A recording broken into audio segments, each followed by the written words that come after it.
Now, there was a piece of advice I kept hearing early on in my own personal jazz guitar journey, and that was, you've got to learn to outline the chord changes. Common problem I hear when listening to someone improvise is a lack of coherence in terms of what they're doing in relation to the chord changes. Because ideally, if you took away the backing track, took away the band, when someone's soloing, you should still be able to hear what chords they're playing over and really what song they're improvising over. And this is the first of a series of 12 videos that I'm going to release across 2024, so one each month, in which I want to help you learn to make the changes. Rather than diving the deep end, let's unashamedly start with the absolute basics, because it's very common for people studying jazz guitar to have missed out key important things along the way, which makes improvising a real challenge. And I want to make this because I find personally a lot of content here on YouTube. There's people, great instructors, but they want to show you the cool hip things and they show you the end result without acknowledging all the stuff they've done along the way, the detailed practice and hard work they put in to get to that point, and to be able to do those cool things. They've got a foundation which is often just completely ignored. There's a free PDF that comes with this video with the tab and notation on my website, link in the description. But please also check out the link to my Patreon page. The backing track that I'm playing over in this video is on the lowest tier of my Patreon page. This video is going to answer 3 questions. 1, what is making the changes? 2, where do you start with it? 3, the all important, how do you practice it? So what is making the changes? It's a very simple concept, and just to make you aware, you might also hear it referred to as outlining the changes. For me, it's the same thing. And it is very simply, when you're playing over a chord progression to a standard, you want to be able to, as a very basic fundamental, play those chord tones, play the notes of the chords to outline the harmony. This is done using arpeggios, so using the individual notes of the chords. And the idea of making the changes is, if you've got an A-7 here and a D7 here, you're able to play, the arpeggio for the A-7 and make the change to the D and then do that one, and so on. So here's an example. Here's the opening chords to All the Things You Are. F-7, B-flat-7, E-flat-7, A-flat major 7, D-flat major 7, G7, to C major 7. If I try and make those changes, do an outline, I could do something like this. And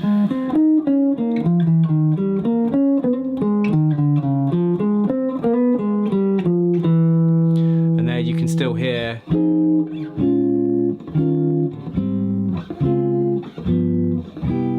my chord progression, and that's the intention of it. Now, that's obviously not a solo. It's laying groundwork, it's building foundations, it's getting to know your fretboard better, it's getting to know the sound, to train your ears to the sound of the chords.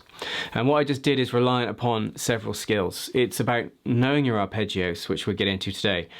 And I was playing with a quarter note rhythm, so 1, 2, 3, 4, trying to keep that rhythm going, and really knowing the sound of the chords as well. That's very important. So how this works, you have this very basic foundation of being able to hit your arpeggios in time to the backing track, to the chords.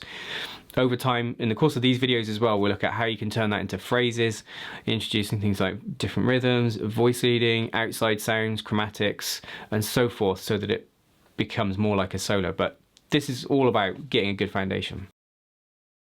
So where do we start with learning to do this? We need a context, and for all 12 videos we're going to use the same thing. We're going to use the A section for Autumn Leaves, because it's a well-known song, but also because the chords move in a very typical fashion for jazz standards.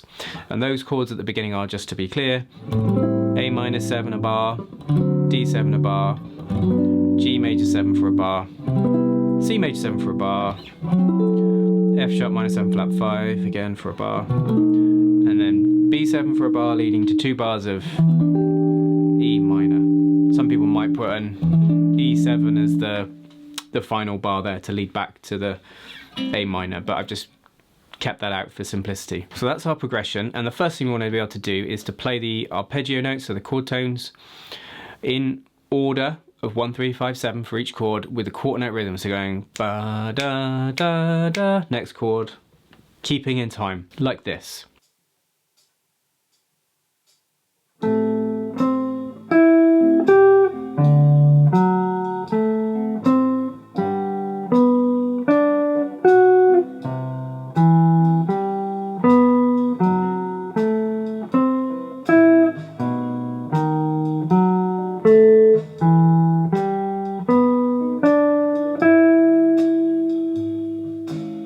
Personally, I feel if this stuff is going to stick and be useful to you, you need to know when it's 1, 3, 5, 7, and they are just in order there. So that is 1, 3, 5, 7, 1, 3, 5, 7, 1, 3, 5, 7. You get the idea. It goes like that all the way through that.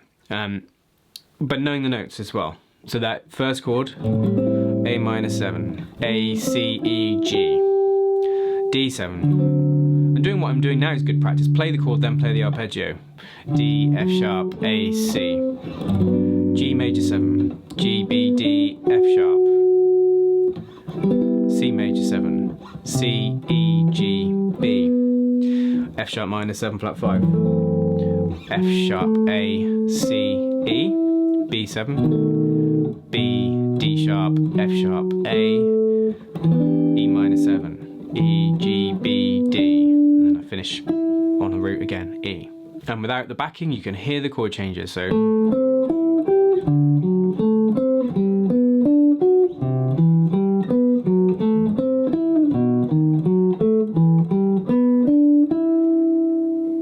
whatever we practice ascending, we should do descending. So let's do that. 7, 5, 3, 1.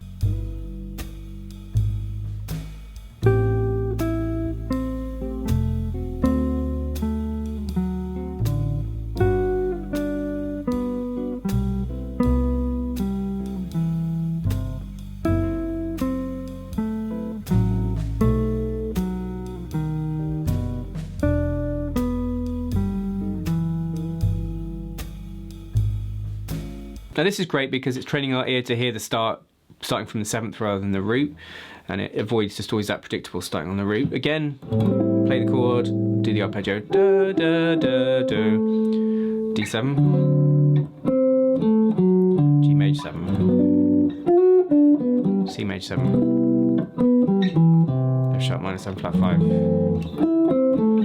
B7. The arpeggios in descending form. Now I can't in one video go over all the possible places you could play this on the guitar, and so just the last thing we're going to do today is try it in a different position. So we're going to start from fret 12 on the A string, and this is going to take us to different parts of the neck than we've used for the first two ascending and descending examples.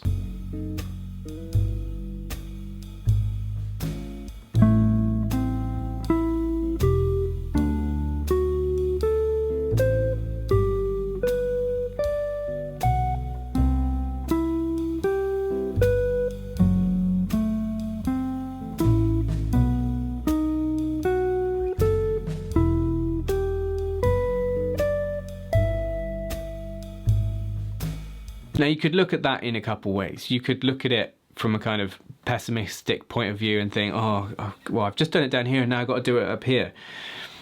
Perhaps, but I would prefer you look at it like that's just finding the same sound in a different place on the neck. A minor 7, A, C, E, G, 1, 3, 5, 7 has the same sound quality. Yes, it might be deeper, more bassy down starting if I start on the E string compared to starting on the B string, say. But it's got that same intervallic construction, so the same distances between the notes.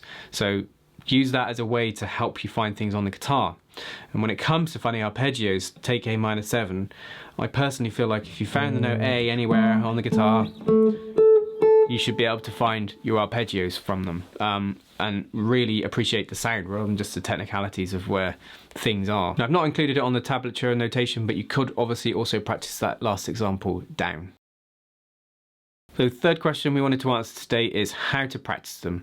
And this is all about long-term development and musical ways of practicing. First tip is to sing your arpeggios as you play them. So da da da da da da da da da da da da ba da da da da da da da da.